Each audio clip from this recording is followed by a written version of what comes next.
Saudações, meus caros! No vídeo de hoje nós vamos falar simplesmente sobre o homem mais rico da história, pelo menos até os dias de hoje. Vamos falar sobre Mansa Musa, ou Musa Keita, um dos mais importantes governantes do Império do Mali, junto com seu antepassado Sundiata Keita.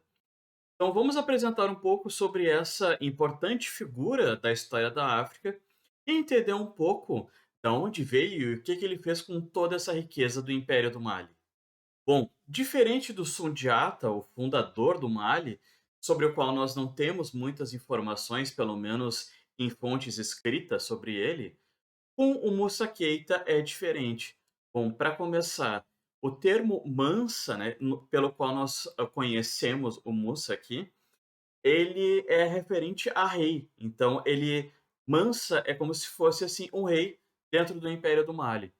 O nome desse rei importante aqui é Musa Keita, e como ele governou o Mali durante o momento em que o Império Árabe já estava se espalhando pelo norte da África, a sua influência chegou até a região do Sahel ali, que pega a fronteira com o Império do Mali, ali no sul do deserto do Saara, e a partir daí, então, nós teremos vários relatos de viajantes, inclusive de historiadores muçulmanos vindos da região ali do centro do Império Árabe para visitar, para conhecer, colher informações sobre esse próspero Império do Mali naquele momento.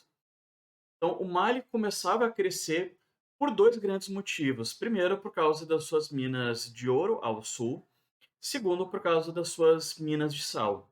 Então, o Império do Mali consegue, além desses recursos naturais, né, obviamente, ele tem uma boa organização comercial, consegue estabelecer importantes rotas de comércio, realizando caravanas pelo deserto do Saara para distribuir essas mercadorias ali no norte da África e posteriormente elas seriam comercializadas então tanto com importantes reinos da Ásia quanto da Europa. Nesse sentido, então, Mali era um importante ponto comercial nessas linhas internacionais que a gente começa a pensar já durante a Idade Média, no século XIV, quando Mansa Musa governa, então, o Império do Mali. Então, como eu disse, nós temos algumas informações, então eu separei um trecho de um historiador atual egípcio que traçou, então, algumas informações sobre Mansa Musa a partir de análises que ele fez sobre essas várias documentações de origem árabe sobre Mansa Musa e sobre o Império do Mali. Eu separei um trechinho aqui. Era um rapaz de tez morena, então Mansa Musa assumiu o poder no Mali jovem, ele era negro, por isso é que tem essa relação de tez morena.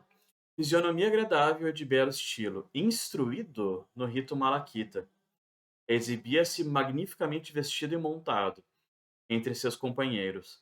Acompanhavam-no mais de 10.000 súditos. Levava presentes que maravilhavam o olhar por sua beleza e esplendor. Então, Mansa Musa aqui ele é muito bem retratado pelas fontes árabes, principalmente porque Mansa Musa vai ser uma ponte entre a cultura, a economia árabe com o Império do Mali. Nesse sentido, então, Mansa Musa vai incentivar, vai forçar, inclusive, em alguns locais do Mali, a conversão para o Islã. Ao mesmo tempo, ele vai abrir as portas para que esses comerciantes possam conhecer a região, possam estabelecer novos acordos, expandir a sua rede de escolas, de influência, enfim. Por esse motivo, então, a sua jovialidade, o seu aspecto agradável, sendo alguém culto e, ao mesmo tempo, que chamava atenção pelas suas riquezas, pelos seus modos, enfim, ele é retratado muito como um soberano, né, de grande presença entre essas figuras africanas que os árabes vão retratar. Então, Mussa ele realmente foi bastante importante, não só pelo controle, né, de muitas riquezas, mas também porque ele foi responsável pela organização de vários setores dentro do Império do Mali.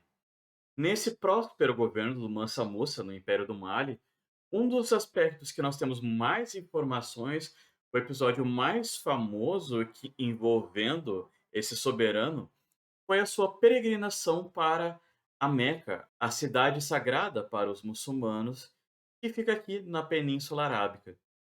Então, a partir desse mapa aqui, nessa trajetória pontilhada, seguindo aqui ah, de uma região próxima de Timbuktu até Cairo, no Egito, para depois chegar a Meca, Mansa Musa passou com a sua grande comitiva com vários súditos e escravos, distribuindo muito ouro por várias cidades, banjando, mostrando toda a sua riqueza, mas também entrando em contato com diversos intelectuais do mundo muçulmano, buscando arquitetos, professores, escritores que pudessem levar a cultura muçulmana para o Mali também.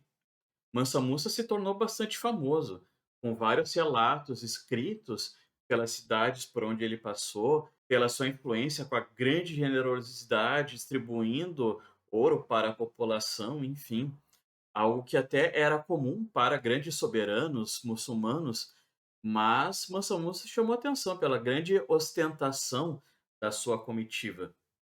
E depois dessa peregrinação, então, que ele volta para o centro do Mali e começa então a construção dessas várias escolas, dessas várias instituições de mesquitas grandiosas, conhecidas até hoje, inclusive, considerados patrimônio histórico da humanidade pela Unesco, inclusive, como nós veremos nessas imagens aqui a seguir. Essas construções aqui demonstram um pouco desse legado cultural deixado pelo Mansa Musa.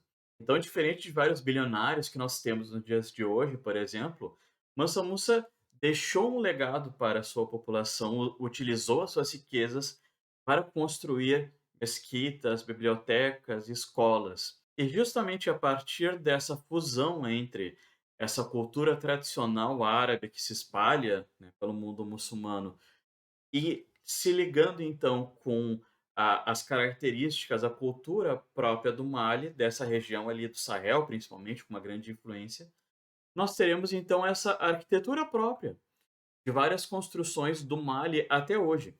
Então, aqui nessas imagens à esquerda, eu deixei algumas construções históricas encontradas principalmente em Timbuktu, com mesquitas e ao mesmo tempo centros escolares, centros de estudo, enfim. E aqui, nessa parte aqui, eu coloquei uma escola mais recente, construída no Mali, para mostrar que essa influência arquitetônica que veio lá da Idade Média, no momento em que Mansa Musa governava o Mali, se manteve então com as suas influências até os dias de hoje naquela região. Bom, pessoal, então, o objetivo desse vídeo era mais apresentar a figura e a importância de outro soberano do Mali, o senhor Mansa Musa. Sobre o Mali, eu já fiz um vídeo aqui no canal, vou deixar aqui em cima o link e na parte das recomendações no final. Voltaremos daqui a algum tempo com outro vídeo dessa série sobre a África. Bons estudos, abraços!